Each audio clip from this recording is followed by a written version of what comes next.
जीअं जीअं इलेक्शन वेझो अचे पई पार्टियूं हिक ॿिए खे शिकस्त ॾियण जी दावा करणु शुरू करे छॾियो। पीपल्स पार्टी जो ख़्यालु आहे त हू घणियूं सीटूं खणणु वञे पई, जॾहिं त नवाज़ लीग पंहिंजो शेड्यूल पधिरो करे छॾियो आहे। त हुन जेको पंहिंजे पारां जेको कराई आहे, सर्वे कराई आहे, उनमें सादी अक्सरियत जो ऐलान करे छॾियो आहे। त ॿिए तरफ़ शुमारियात खाते सिंध में मुल्क में थींदड़ महांगाई जा जेके अंग अखर जारी करे छॾिया आहिनि त मुल्क में हफ़्ते अंदरि 44% खां वधीक 40 खां 44%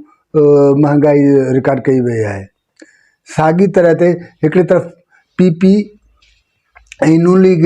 शिकस्त ऐं कामयाबियुनि जो मुक़ाबले में दौड़ में लॻियल आहे, त ॿिए तरफ़ PTI मंज़र तां ग़ाइबु थींदी पई वञे, जेको हिकिड़ो सियासी हवाले सां हिकिड़ो हैरत अंगेज़ आहे त PTI जहिड़े नमूने कामयाबु थी, उन हवाले सां वरी शिकस्त जे खुर्दा थी ऐं गुम थींदी पई वञे। मां आहियां मान किंगाणी, तव्हां ॾिसी रहिया आहियो GAITV न्यूज़। सभ खां पहिरीं असीं ॻाल्हाईंदासीं इलेक्शन जे हवाले सां, छाकाणि त इलेक्शन जीअं अंदाज़ में ॾियारा वेझा थींदा पिया वञनि। ज़ाहिर अॼु 18 नवंबर आहे, त जेकॾहिं इहो बीठो त 10 दिसंबर ताईं 5 दिसंबर ते उनजा जेके फॉर्मेलिटीज़ आहिनि उहे पूरियूं थींदियूं, ऐं जंहिंजी आख़िरी हदि जे कागज़नि जा ॿिया के टेक्निकल मामला जेके आहिनि 10 दिसंबर ताईं क़बूल थींदा। उनखां पोइ त ज़ाहिर आहे इहे शयूं ख़तमु थींदियूं ऐं इलेक्शन चूंड शुरू थी वेंदी ऐं चूंड मुहिम वधीक तेज़ थी वेंदी। ऐं उन हवाले सां ज़ाहिर आहे त टेक्निकल जेके उनजा मामला आहिनि उहे जेके फॉर्म जमा कराइण या इन क़िस्म जी ॿी जेकी शयूं आहिनि उहे ख़तमु थींदियूं। पोइ सिर्फ़ु पार्टियुनि लाइ हिकिड़ो ई तरीक़ो बचंदो त हू आवाम वटि वञनि ऐं पंहिंजो प्रोग्राम ॾिसनि। इलेक्शन चूंड जेका जे कामयाबी नाकामनि जे हवाले सां पंहिंजा जेके पोइ माज़ी में उन्हनि जा रिकॉर्ड आहिनि उहे सभु आवाम खे ॾेखारे पंहिंजी कामयाबी जा वसूल कनि। असीं माने माज़ी जे हवाले सां असांखे ख़बर आहे, ऐं आम माण्हू जे हवाले सां जेको मुल्क में जे सियासी धुरियुनि जे हुक्मराननि का वॾी कारकर्दगी ॾेखारी हुजे ऐं कारकर्दगी जे बुनियादनि ते केतिरो वोट मिलंदो, उहो पीपल्स पार्टी सिंध में वॾी दावा करे पई। साॻी तरह नवाज़ लीग जेका 18 में हाराए वई हुई, पर उहा हुनजी जेका पंहिंजी दावा आहे त उनखे वॾे पैमाने ते जेका अवामी ख़िदमत कयो। पर ज़रियनि जो चवणु आहे, दोस्तनि जो चवणु आहे त मुस्लिम लीग जेके शहबाज शरीफ़ जे वज़ीर आज़म जे 16 महीननि जो ज़िक्र छो नथी करे। नवाज़ शरीफ़ पंहिंजे दौरे हुकूमत में डॉलर खे रोके छॾण, तालो हणी छॾणु, 107 ऐं 110 खां वधीक टपणे न ॾियणु, इन क़िस्म जी जेके बि कारकर्दगियूं ॻणाए थो। सिंध बलूचिस्तान ऐं पंजाब में मुख़्तलिफ़ जेके तरक़ियाती कम आहिनि, जेके तरक़ियाती कम आहिनि, उन्हनि जो उहे ॻणाए पियो, उहे ॾेखारे पियो त हुन केतिरा तरक़ियाती कम कराया आहिनि, हुन छा कयो आहे छा न कयो आहे। पर ज़रियनि जो इहो चवणु आहे, दोस्तनि जो इहो चवणु आहे ऐं हिकिड़े धुरियुनि जो इहो चवणु आहे त साॻियो नवाज़ शरीफ़ शहबाज शरीफ़ जे दौर हुकूमत छो नथो ॻाल्हाए ऐं उन दौरान कारकर्दगी कीअं छो नथो ॿुधाए।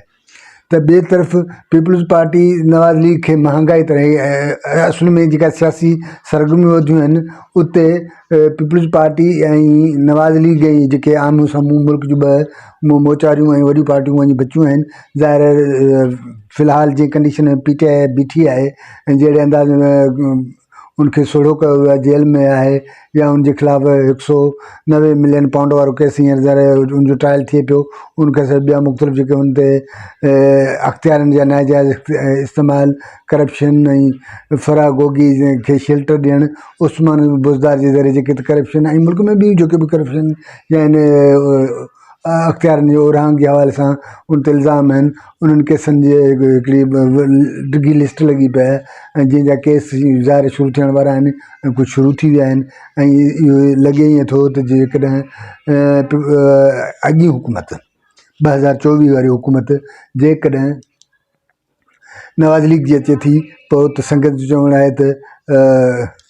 PTI जी क़यादत ख़ासि तौर ते इमरान ख़ान साहब जो डिघे जेल यात्रा हूंदी जेका 5 सालनि खां घटि में घटि 5 सालनि त हूंदी हूंदी। जेकॾहिं 5 साल न थिए थी त जेसी ताईं नवाज़ लीग जी हुकूमत हूंदी, जेसी ताईं नवाज़ शरीफ जी हुकूमत हूंदी, ओसी ताईं इमरान ख़ान साहिबु जेल में हूंदो। छाकाणि त इहो नवाज़ शरीफ साहिब जो ट्रैक रिकॉर्ड रहियो आहे त हू पंहिंजे मुखालिफ़ खे कुचलण ऐं कंहिं बि हद ताईं वञी गुज़री वेंदो आहे। माज़ी में असीं शाहिद आहियूं त पीपल्स पार्टी जूं जेके ख़ासि तौर ते नवाज़ लीग ऐं मुस्लिम लीग नवाज़ नून या पीपल्स पार्टी जा जेके मोहतरमा शहीद ऐं नवाज़ शरीफ साहिब जो जेको हिकिड़ो टेन्यूअर हो या दौर हो, जेका जंहिं सतह ते मुखालिफ़त बराए मुखालिफ़त न पर जहिड़े को ज़ाती मुखालिफ़त हूंदी। शहबाज़ शरीफ साहिबु आसिफ़ ज़रदारी खे रोड ते घेलणे टंगणे अलाए कहिड़े क़िस्म जूं ॻाल्हियूं कंदो हो, त साॻी तरह ते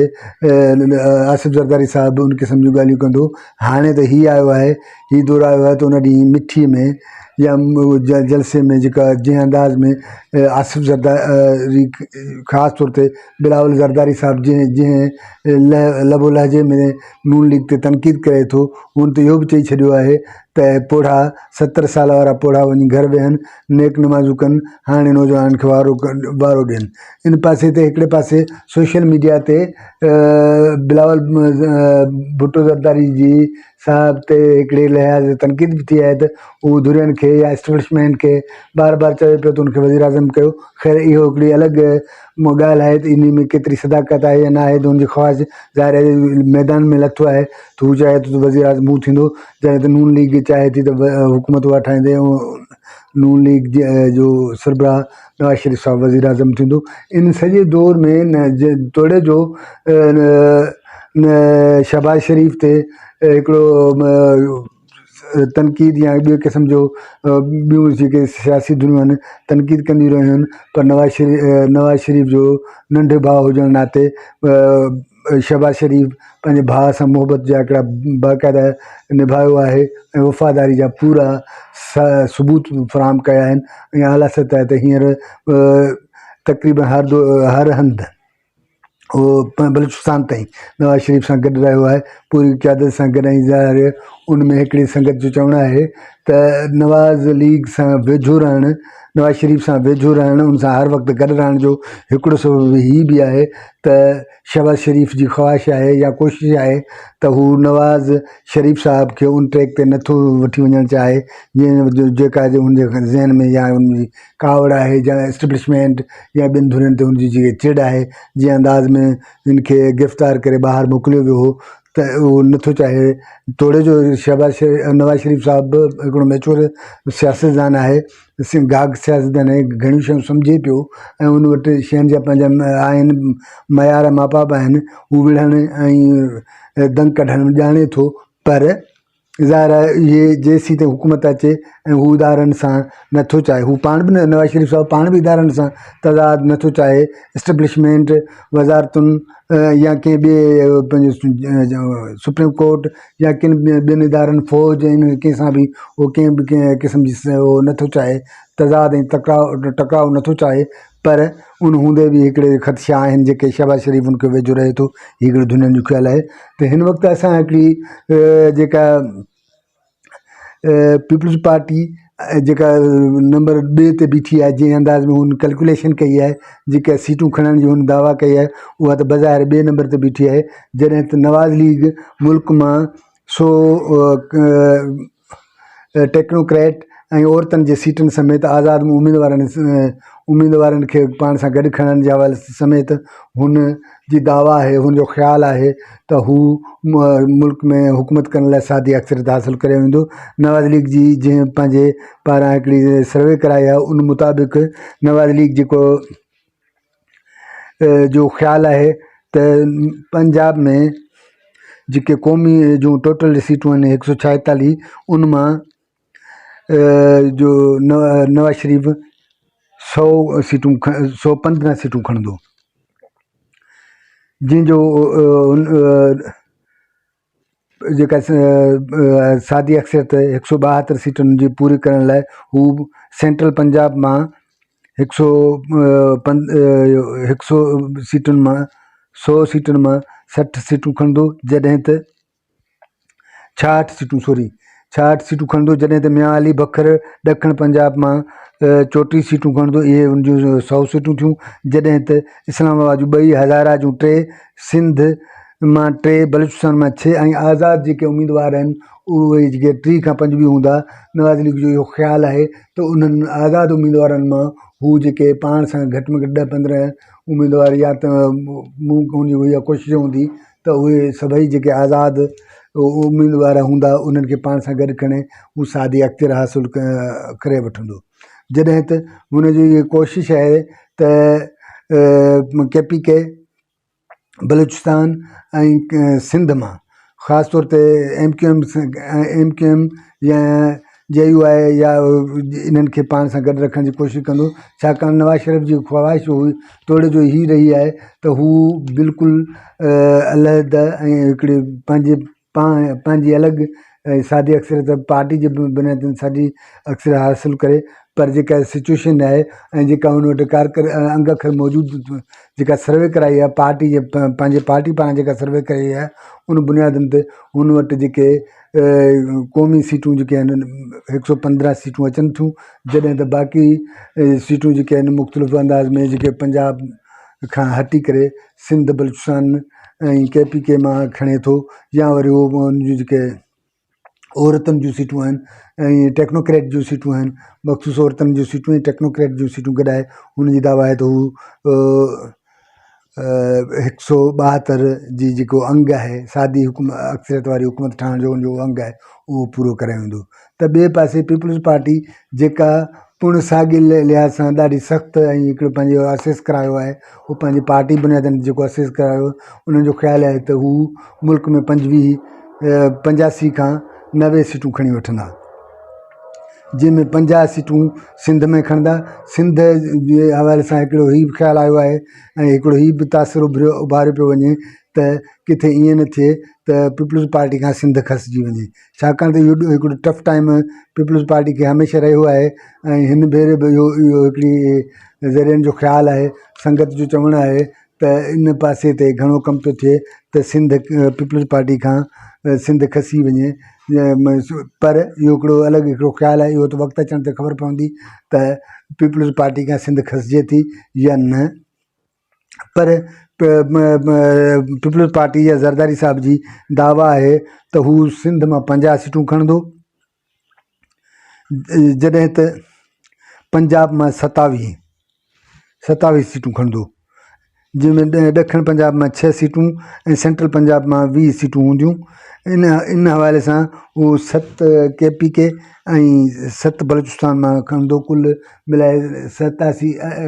80 खां 90 जे विच में एतिरियूं सीटूं हूंदियूं। इहा आहे पीपल्स पार्टी जी पंहिंजी असेसमेंट आहे त हू मुल्क जी 2 नंबर वरी पार्टी हूंदी, जॾहिं त हुन जूं 80 खां 90 सीटूं आहिनि। बाक़ी हू जेके MQM या ॿिया आज़ाद जेके उम्मीदवार आहिनि जेके खटे था अचनि, या टेक्नोक्रेट ऐं जेको औरतां जूं सीटूं आहिनि उन हवाले सां बि ज़ाहिर हुनजो पंहिंजो हिकिड़ो फिगर आहे। पर हुनजो ख़्यालु आहे त 80 खां 90 सीटूं हुन वटि हूंदियूं, इन हवाले सां इहा हले पई। त ॿिए पासे असां पहिरियां बि हिकिड़ी ॻाल्हि करे आया आहियूं त शुमारियात खाते हिन भेरे जेको हिन मुल्क में महांगाई बाबति हिकिड़ी ॼाण ॾींदे अंग अखर जारी कया आहिनि, जंहिं मुताबिक़ मुख़्तलिफ़ शयुनि जा 40% खां वधीक महांगाई थी आहे, जंहिंमें जॾहिं त उन सॼी इन में शुमारिया खाते मूजिबि 25 शयूं महांगियूं, जॾहिं त 13 शयुनि जा अघु किरिया आहिनि, जंहिंमें गैस 180%, चांहि 8.88%, मोहरी दाल 5.28, ऐं कुकड़ जंहिंखे आम तौर ते मुर्गी चइजे उहा बि 3.19% वाध थी आहे, जॾहिं त खीर, गिहु, खाजूर तेल, खंडु, बसर, टमाटर ऐं ॿियनि कुझु शयुनि जो जेके अघु किरिया आहिनि अघु घटि थिया आहिनि। हाणे इहे हिकिड़े पासे शुमारियात जीअं अंदाज़ में जेके महांगाई जा वधाया आहिनि, जेके अंग अखर ज़ाहिर कया आहिनि उहे हिकिड़े पासे, त ॿिए पासे जेका इलेक्शन जो हिकिड़ी जेका माहौल ऐं मरहलो जेको ख़तरनाक हद ते वञे पियो वधंदो, जॾहिं त पीपल्स पार्टी ऐं नवाज़ लीग पीक पॉइंट ते वञनि पियूं, हिक ॿिए जे ख़िलाफ़ु सियासत जे जेके नारेबाज़ी या हिक ॿिए जे ख़िलाफ़ु इल्ज़ामबाज़ी वधाए छॾी आहे। पीपल्स पार्टी जो इहो ख़्यालु आहे, रवायती अंदाज़ जो आहे पीपल्स पार्टी जो, त हू पंजाब में नवाज़ लीग जो सख़्तु तनक़ीद करे, हू हुनजी ख़्वाहिश आहे त उन जे कमनि ऐं उन्हनि जे क़यादत ते ख़िलाफ़ु सख़्तु ॿोली ॻाल्हाए, न सिर्फ़ु PTI जो वोट कलेक्ट करे पंहिंजे हिसे में आणे, साॻी जाइ ते नवाज़ लीग जे ख़िलाफ़ु हिकिड़ो नओं माहौल पैदा करे। त ॿिए पासे नवाज़ लीग जी इहा ख़्वाहिश आहे त हू सिंध में MQM GDA ऐं ॿियनि इन्हनि खे गॾु करे वधि खां वधि सीटूं हासिलु करे, या उन खां वधीक नवाज़ लीग जी ख़्वाहिश आहे त हू अहिड़ी कोशिशि करे जो पंजाब में वधि में वधि जेके सीटूं खणे, जेके हुनजी सादी अक्सरियत हुजे ऐं उन में कंहिं बि पार्टनरशिप न हुजे, हुनजी पंहिंजी हुकूमत हुजे। पर सूरत हाल ॾिसूं त छा थी बीहे, उहा जेका अॻिते बाक़ी शयूं त इलेक्शन जे माहौल में वाज़े थींदियूं, फ़िलहाल त सूरत हाल अहिड़ी थींदी पई वञे। दोस्तो, तव्हांखे असांजो प्रोग्राम ठीकु लॻो हुजे त सब्सक्राइब कजो ऐं पंहिंजे दोस्तनि सां शेयर कजो।